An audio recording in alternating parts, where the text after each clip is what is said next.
chacune et chacun d'entre vous, au terme de cette longue matinée de débat intense et constructif, et merci aux interprètes que je ne vois pas, qui sont quelque part, de me permettre de m'exprimer dans ma langue maternelle. Monsieur le Président Fernando Salazar, merci à vous et à toute votre équipe pour votre invitation. Je suis très heureux de cette nouvelle occasion de rencontrer les forces vives, professionnelles d'Espagne, qui est un pays extrêmement dynamique par son industrie, son agriculture, son tourisme notamment, et qui est donc forcément concerné, impacté, intéressé par les enjeux du Brexit. Et je voudrais également saluer le directeur général José Luis Kaiser, qui est ici. Mesdames, Messieurs, nous sommes quelques jours, à peine plus de 5 semaines, de la date choisie par Madame Theresa May pour que son pays quitte l'Union européenne.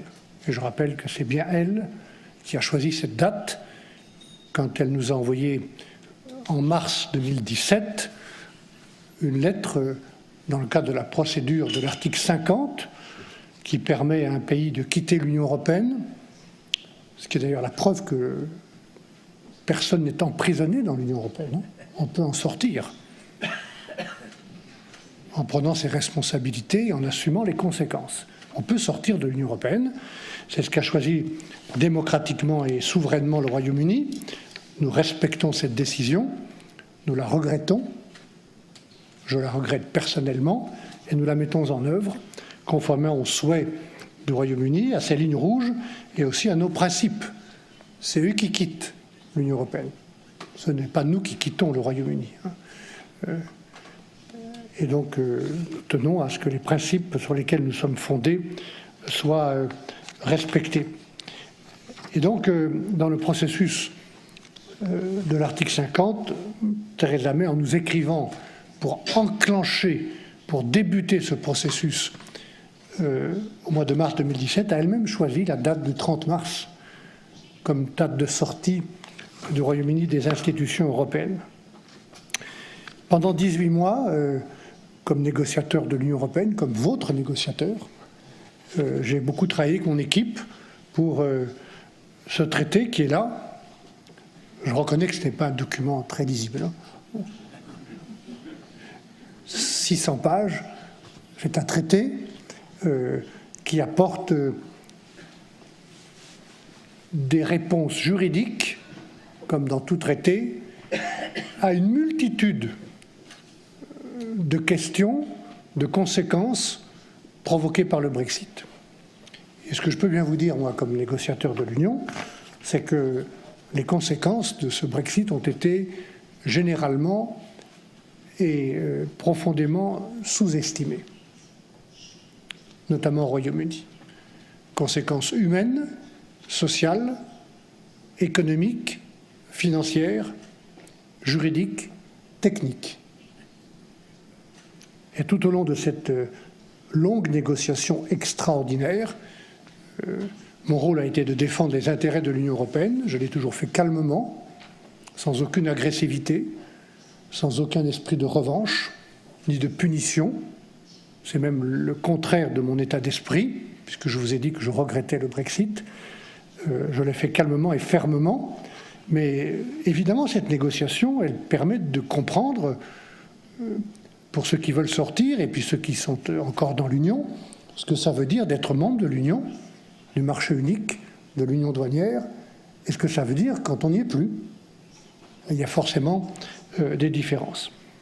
Donc nous avons identifié, au début de cette négociation, tous les sujets d'insécurité provoqués par le divorce, comme un divorce provoque de l'insécurité. Je n'ai pas d'expérience personnelle en matière de divorce, mais beaucoup de mes amis, malheureusement, en ont eu et m'ont toujours dit que c'était un moment douloureux, coûteux, pénible. Donc nous avons essayé d'apporter dans ce traité des réponses à tous les sujets d'insécurité provoqués par le Brexit. Et d'abord les citoyens. 4,5 millions de personnes sont concernées par ce point du traité. 3,5 millions de citoyens européens qui vivent et travaillent au Royaume-Uni, parmi lesquels plus de 100 000 citoyens espagnols. Et de l'autre côté, 1,5 million de citoyens britanniques qui vivent, travaillent, sont résidents chez nous, dans l'un des 27 pays de l'Union, comme c'est le cas évidemment ici en Espagne et jusqu'à y compris dans les régions ultra-périphériques comme les Canaries. Nous avons trouvé une réponse avec les Britanniques pour garantir les droits de tous ces citoyens, les droits acquis jusqu'à la fin de la transition, fin 2020, pour eux-mêmes, pour leurs familles et pour la durée de leur vie. Droits sociaux, droits de résidence. Après, c'est une autre question, mesdames et messieurs. Ce qui arrivera à un citoyen espagnol, un jeune qui voudra aller au Royaume-Uni, étudier ou travailler, après la transition, après 2020, il sera confronté à la nouvelle politique d'immigration britannique que je ne connais pas, mais qui de toute façon sera très différente et moins favorable que ce qui se passe aujourd'hui avec la liberté de circulation des personnes. Deuxième sujet d'insécurité, le budget. Vous savez que, au contraire du budget d'une région, en Espagne ou de l'État, nous travaillons sur des budgets pluriannuels au niveau européen, tous les 7 ans, 2014-2020, 2021-2028. Et tous les 7 ans, les 28 gouvernements, les 28 parlements nationaux, évidemment d'abord la Commission, le Parlement européen, le Conseil des ministres se mettent d'accord sur des politiques que l'on conduira ensemble pendant 7 ans et le budget qui accompagne ces politiques. Et chacun prend sa part, ou reçoit sa part. Le Royaume-Uni est un pays contributeur net, et en moyenne, il paye 12 à 14% de tout, chaque année. Et donc, ce que j'ai demandé, c'est que tout ce qui a été décidé pour cette période de 7 ans jusqu'à la fin 2020, tout ce qui a été décidé à 28 soit payé à 28 et pas à 27. Et nous avons trouvé un accord et les Britanniques acceptent de payer tous leurs engagements financiers. C'est important pour toutes les régions espagnoles, pour les agriculteurs espagnols, pour les universités, les laboratoires et toutes les politiques. Puis il y a plein d'autres sujets qui sont provoqués par le divorce. Les Britanniques, pour être tout à fait clair, quittent près de 700 accords internationaux en même temps qu'ils quittent l'Union. 700 accords. Tous les accords commerciaux, les accords de pêche, les accords techniques, l'aviation, toutes les agences. C'est mécanique, c'est automatique. C'est une des conséquences sous-estimées de leur décision, mais qui était juridiquement inévitable. Après, on doit reconstruire des coopérations, mais pour l'instant, ils quittent ces accords. Je voudrais juste citer 2 exemples de conséquences. Euratom, c'est une institution européenne pour les membres de l'Union qui gère en commun le transport, la sécurité, le stockage des matières nucléaires pour toutes les centrales nucléaires européennes et pour tous les hôpitaux européens. Ils quittent Euratom, donc il faut organiser notre relation autrement et eux, ils doivent reconstruire une institution européenne, une institution nationale pour gérer ces matières fissiles. Nous avons, autre exemple, auquel je suis très attentif comme ancien ministre français de l'Agriculture et de la Pêche, protéger des productions traditionnelles et authentiques agricoles dans toute l'Europe, grâce à ce qu'on appelle les indications géographiques, les appellations d'origine contrôlée. 3000. Hein. Le Manchego en Espagne, ou le Cava, ou le Scotch Whisky, ou tel fromage français, il y en a quelques-uns, y compris dans ma région de Savoie. 3000 indications, 3000 produits, derrière lesquels il y a des hommes, des femmes, des techniques authentiques, des traditions. C'est pour moi un sujet fondamental que la protection de ces produits. Et évidemment, le Royaume-Uni quitte l'Union. Il va signer des accords avec tel ou tel pays. Ils veulent retrouver leur liberté commerciale. Ils vont donc signer des accords avec les États-Unis, avec la Chine, avec le Japon. Très bien. Nous savons que les Américains produisent du parmesan. Nous savons qu'ils fabriquent du whisky écossais. Et il n'est pas question que ces productions dont nous ne voulons pas sur notre marché soient introduites à travers des accords bilatéraux entre le Royaume-Uni et les États-Unis. C'est un exemple. Donc nous avons obtenu, avec les Britanniques, de protéger ensemble et dans la durée toutes ces indications géographiques à l'occasion des accords commerciaux qu'ils signeront eux ou que nous signerons nous. Donc nous nous engageons à protéger le whisky écossais, évidemment. Voilà. Dans cet accord, nous avons aussi décidé une période de transition qui va commencer le lendemain de leur sortie, le 2 avril, et se prolonger jusqu'au 31 décembre 2020, peut-être un peu plus longtemps si les dirigeants européens le décident, 1 an ou 2 de plus maximum, pendant lesquels ils seront sortis des institutions, toutes les institutions, et néanmoins ils resteront membres du marché unique et de l'union douanière, c'est-à-dire un statu quo économique pendant lequel leurs entreprises, leurs administrations vont pouvoir se préparer. Évidemment, il faut qu'ils se préparent. Il n'y a plus d'administration nationale, réellement, ni à Madrid, ni à Paris, ni à Londres, pour les négociations commerciales, puisque c'est Bruxelles qui négocie. La certification des produits se fait en commun. Donc pour tout ce que nous faisons en commun et qu'ils quittent, ils vont devoir reconstruire une administration nationale. C'est une des conséquences que les partisans du Brexit n'ont pas bien expliquées aux citoyens britanniques avant.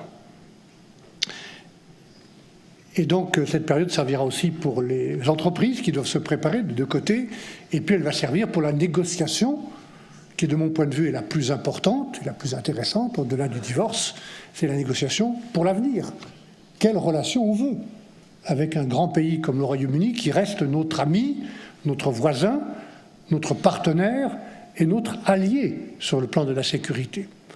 Puisqu'il quitte l'Union, on va devoir organiser, tout en restant amis, notre partenariat économique, notre alliance d'une manière différente, au-delà de l'OTAN ou des coopérations bilatérales.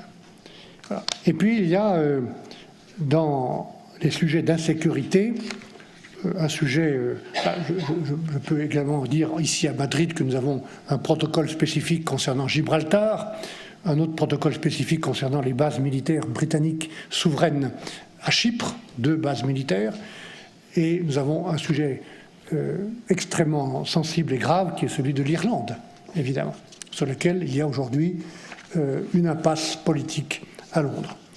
Qu'est-ce qui se passe en Irlande? Je vous dis ça parce que au-delà de l'Irlande, c'est un sujet qui intéresse toute l'Europe. La paix dans un des pays de l'Union concerne toute l'Europe.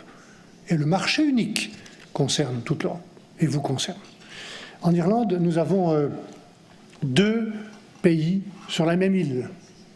La République d'Irlande et le Royaume-Uni, à travers une de ces régions qui est l'Irlande du Nord. 2 pays qui ont une histoire lourde entre eux pendant des siècles. Et plus récemment, un conflit tragique en Irlande du Nord entre unionistes et républicains, catholiques et protestants. Et la paix est là, fragile, depuis 20 ans seulement, depuis la signature d'un accord qui s'appelle le Good Friday Agreement, qui a établi enfin les conditions de la stabilité et de la paix en Irlande du Nord, avec des conditions très précises, aucune frontière. Aucune frontière. Vous êtes ici, où je me trouve, en République d'Irlande, vous êtes de l'autre côté, au bout de la salle, et vous traversez la pièce et vous êtes au Royaume-Uni. Aucune frontière. Et puis des coopérations, 140 coopérations, entre les femmes, les jeunes, l'environnement, la santé, le travail, la formation, que nous soutenons, nous, Européens, par des budgets, par le droit, par des politiques européennes.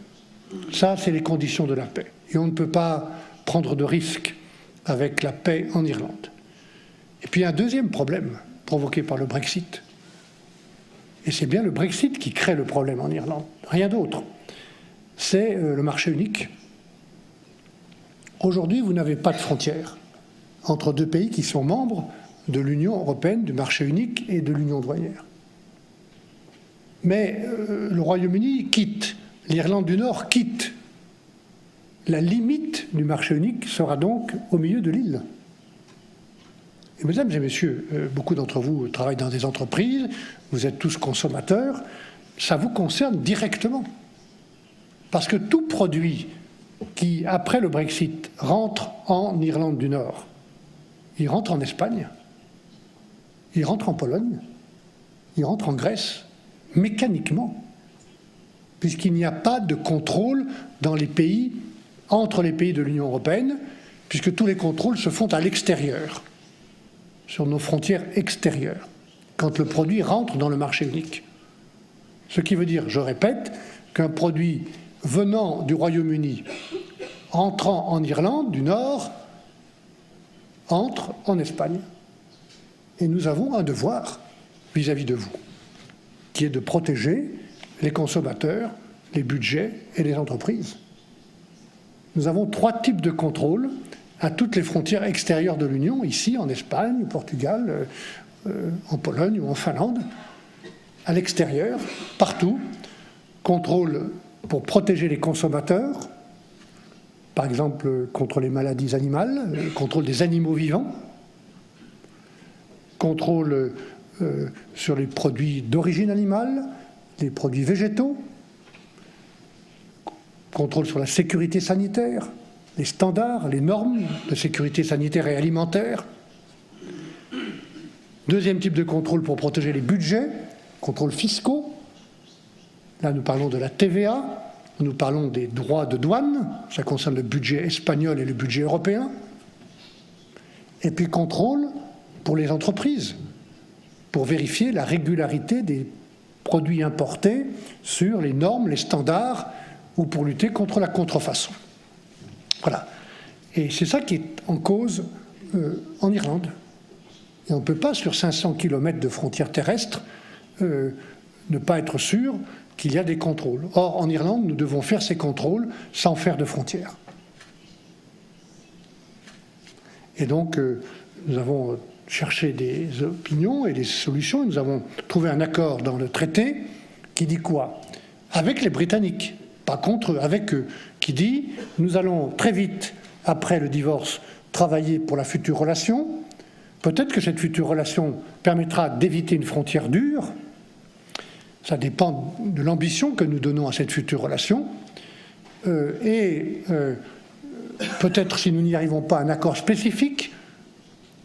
Et aussi longtemps qu'on n'aura pas un accord spécifique pour éviter une frontière, alors on aura une assurance qu'on a appelée le backstop, qui prévoit le temps nécessaire, j'espère le plus court possible, j'espère même qu'on n'aura pas utilisé ce backstop, que le Royaume-Uni tout entier soit partie prenante à notre territoire douanier.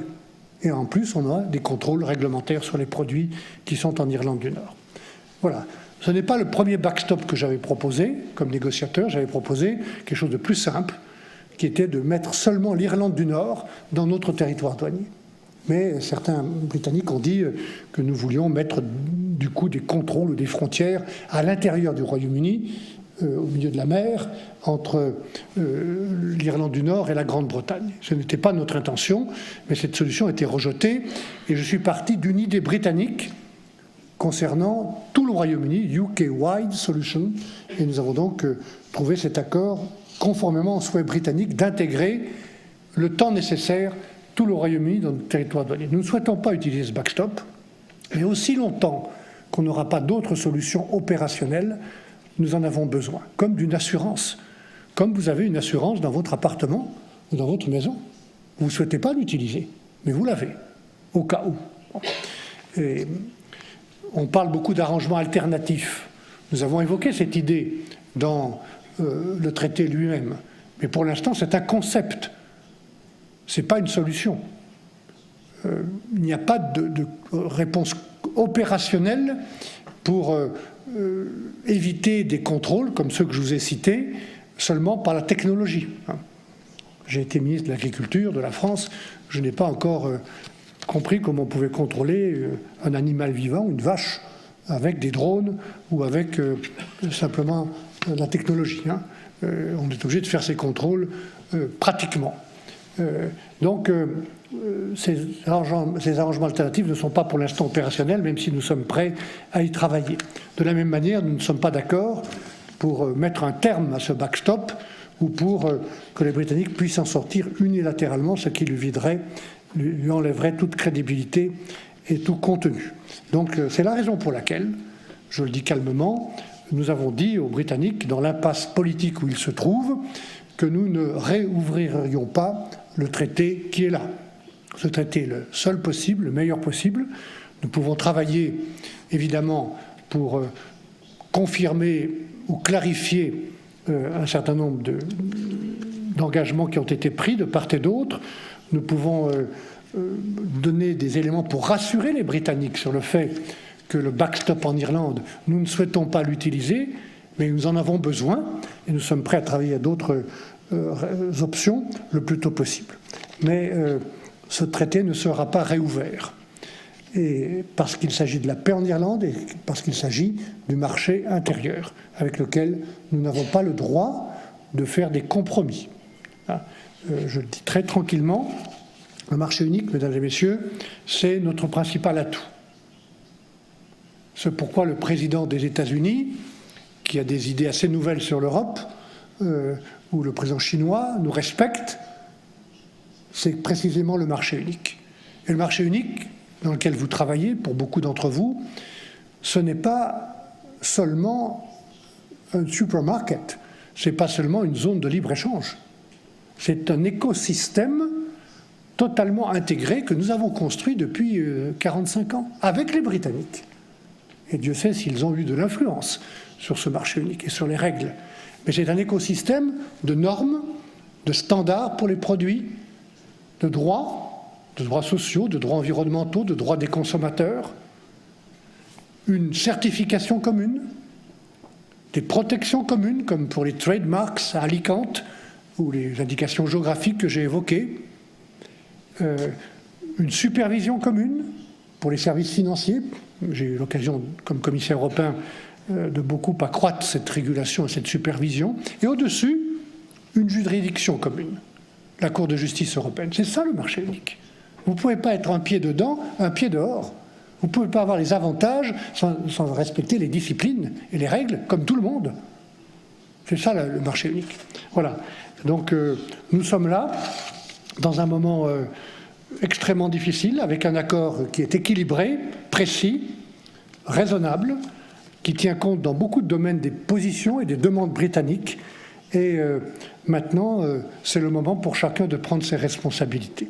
Nous prenons les nôtres vis-à-vis des citoyens, des consommateurs et des entreprises de l'Union européenne, vis-à-vis de nos principes et de nos atouts, de nos règles, et nous demandons aux Britanniques de prendre leurs responsabilités dans une décision avec toutes ces conséquences qu'ils ont prises souverainement. Voilà.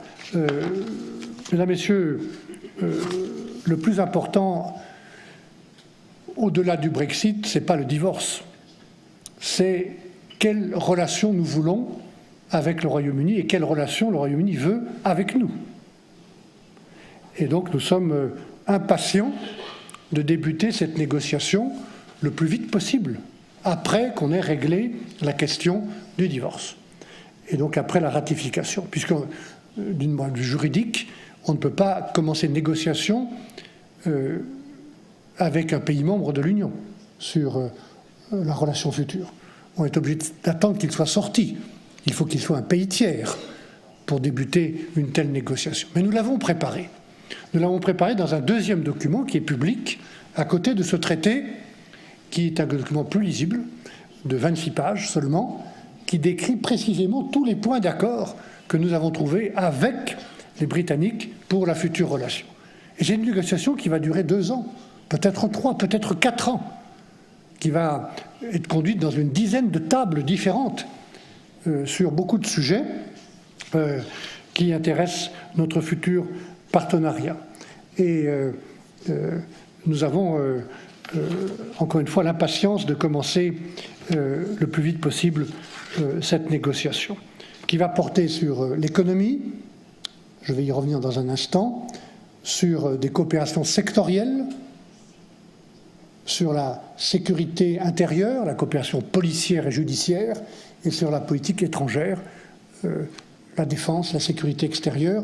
Le Royaume-Uni reste et restera un pays ami et allié, et nous avons besoin d'être ensemble pour faire face aux menaces du terrorisme, l'instabilité géopolitique tout autour de nous, et garantir la stabilité du territoire. Alors, juste un mot de deux des chapitres. Les coopérations sectorielles. L'autre jour, je recevais le directeur général de l'hôpital parisien, Gustave Roussy, qui travaille dans le domaine de la recherche contre le cancer. Et cet hôpital, avec une dizaine d'autres, ont construit un network pour mutualiser leurs efforts de recherche. C'est extrêmement important et c'est extrêmement intelligent. Et d'ailleurs, le budget européen, le budget de recherche, apporte son soutien massif à de telles coopérations. On ne va pas arrêter ça, parce que les Britanniques quittent l'Union européenne. Il faut continuer ça. Comme il faut continuer à avoir une coopération pour que les étudiants espagnols puissent bénéficier d'Erasmus en travaillant, en étudiant au Royaume-Uni, et réciproquement, les étudiants britanniques en Espagne. Donc il faut trouver des secteurs de coopération différents, un cadre juridique, un cadre financier différent, mais il faut avoir une négociation, et nous sommes d'accord avec les Britanniques sur tous ces sujets. Et puis il y a l'économie. Pour l'économie, nous avons différents modèles de coopération avec des pays tiers, du plus intégré jusqu'au moins intégré, selon les choix de ces pays et nos propres principes. Le plus intégré, ça restera d'être membre de l'Union européenne. Et je veux donc dire publiquement et à nouveau que la meilleure relation avec l'Union européenne, ça restera d'être membre de l'Union. Si on n'est pas membre de l'Union, si on ne veut plus être membre de l'Union, on a une situation moins favorable. Le second best, c'est la Norvège, notamment, qui n'est pas membre de l'Union, qui n'a pas voulu d'ailleurs, mais qui a accepté et demandé à être membre du marché unique. Le marché économique norvégien est partie intégrante du marché unique. Et les Norvégiens respectent toutes les règles, notamment la liberté de circulation des personnes, contribuent au budget européen substantiellement et acceptent toutes les règles du marché intérieur et le rôle de la Cour de justice d'une certaine manière. Ce modèle-là est disponible. Mais chaque modèle a son propre équilibre de droits et d'obligations. La Turquie est liée à l'Union européenne par une union douanière, ce qui veut dire pour que les marchandises, je parle bien des marchandises seulement, ils sont partie prenante de notre politique commerciale et ils n'ont pas de politique commerciale indépendante. Ce modèle-là est disponible pour le Royaume-Uni, aux conditions que je viens de dire. Ça veut dire que pour les marchandises, il n'y a pas d'autonomie nationale, chaque pays participe et c'est heureux. C'est notre force. Si nous discutons et nous négocions de bons accords commerciaux avec le Japon et le Canada, c'est parce que ces pays, quand ils négocient avec nous, ils négocient avec le marché unique. Ce n'est pas le marché espagnol, ce n'est pas le marché français tout seul. C'est le marché unique, 500 millions de consommateurs et 22 millions d'entreprises. Les Britanniques veulent quitter, ils peuvent rester aussi, s'ils le veulent, dans cette politique commerciale. Et la seule option sur laquelle nous sommes mis d'accord, compte tenu des lignes rouges britanniques, c'est un accord de libre-échange. Les Britanniques nous ont dit depuis le début qu'ils ne voulaient plus respecter le rôle de la Cour de justice, qu'ils ne voulaient plus respecter la liberté de circulation des personnes, qu'ils ne voulaient plus payer, qu'ils ne veulent plus respecter le cadre réglementaire, normatif européen, et qu'ils ne veulent plus être dans la politique commerciale européenne. Si vous additionnez ces 5 conditions britanniques, les 5 lignes rouges qui sont les leurs, pas les nôtres, alors ils ont fermé les portes une à une à ces différents modèles jusqu'à le modèle qui est disponible, qui est l'accord de libre-échange Free Trade Agreement, auquel nous pouvons ajouter des coopérations douanières, des coopérations vétérinaires ou réglementaires dans le cadre de la future négociations. Mais voilà où nous sommes. Et compte tenu des choix faits par les Britanniques, les conséquences que cela a pour ce choix. Mesdames, Messieurs, ce que je suis en train de vous dire, c'est évidemment dans l'hypothèse où l'accord de retrait est négocié, est approuvé par le Royaume-Uni comme par le Parlement européen et que nous pouvons travailler pendant 2, 3 ou 4 ans à la future relation dans de bonnes conditions de confiance. Évidemment, c'est une autre situation que celle où l'accord ne serait pas ratifié et où le Royaume-Uni sortirait, ce que je ne souhaite pas, sans accord, c'est-à-dire de manière désordonnée. Nous ne le souhaitons pas, mais je veux dire que dans toute cette discussion, le plus important pour nous, pour les générations futures, vis-à-vis desquelles nous avons des responsabilités, c'est de préserver ce qui est la fondation de l'Union européenne, c'est-à-dire le marché unique, cet écosystème que j'ai décrit tout à l'heure. Nous ne transigerons pas sur cette question. Nous n'avons aucune raison d'accepter de détricoter le marché unique ou de l'affaiblir parce que les Britanniques veulent quitter l'Union européenne. Nous avons une responsabilité vis-à-vis de tous les consommateurs, de toutes les entreprises et une capacité que nous devons préserver de nous faire respecter dans le monde par de grandes puissances, par de grands pays qui ne nous demandent jamais la permission qui sont extrêmement durs dans les négociations. Nous savons que pour aborder toutes ces négociations dans le monde, il nous faut préserver cette base, ce capital principal qui est le nôtre et auquel l'Espagne apporte une grande contribution, qui est celle du marché unique. Voilà. Ce scénario du no deal, ce n'est pas le nôtre, ce n'est pas le mien. Depuis 2 ans, je travaille patiemment, méthodiquement avec notre équipe et en bonne intelligence avec le gouvernement espagnol à tous les enjeux pour trouver un accord. Mais nous avons aujourd'hui une impasse. J'ai retrouvé hier les négociateurs britanniques. Demain, nous retrouvons à Bruxelles avec le président Juncker Theresa May. Après-demain, je retrouve le ministre chargé du Brexit et l'attorney général que j'ai rencontré hier. Nous avons la disponibilité pour examiner des propositions écrites qu'ils voudront bien nous apporter sur ce backstop irlandais, sur ce protocole irlandais, mais nous avons déjà dit, et je répète devant vous, que nous ne renégocierons pas ce qui a été agréé avec le gouvernement britannique, notamment parce que, je le répète, ce qui est en cause, c'est la paix en Irlande, et on ne peut pas mettre de limite à la paix, et c'est l'intégrité du marché intérieur, et nous ne prendrons aucun risque avec le marché intérieur.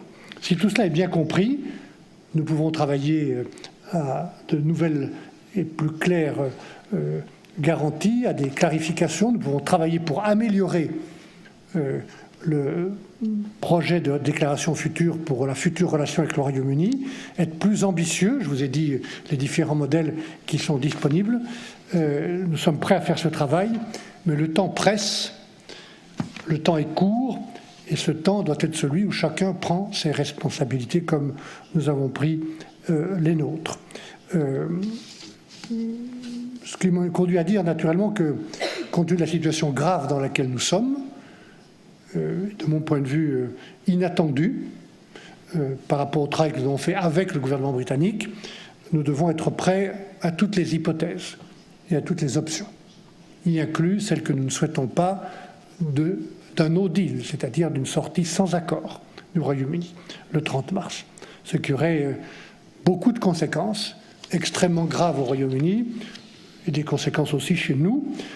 La Commission européenne s'y prépare avec chacun des gouvernements, le gouvernement espagnol en particulier, avec les secteurs professionnels. Nous avons publié 70 notices, même 80 notices, secteur par secteur, pour expliquer ce qui allait se passer.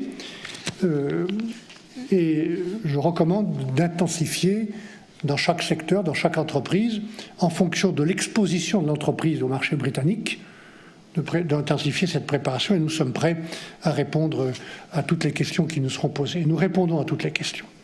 Mesdames, Messieurs, le Brexit, c'est lose-lose. Aucune valeur ajoutée. Personne n'a été capable de me démontrer la valeur ajoutée du Brexit. Et j'ai pourtant posé beaucoup de questions pour essayer de comprendre.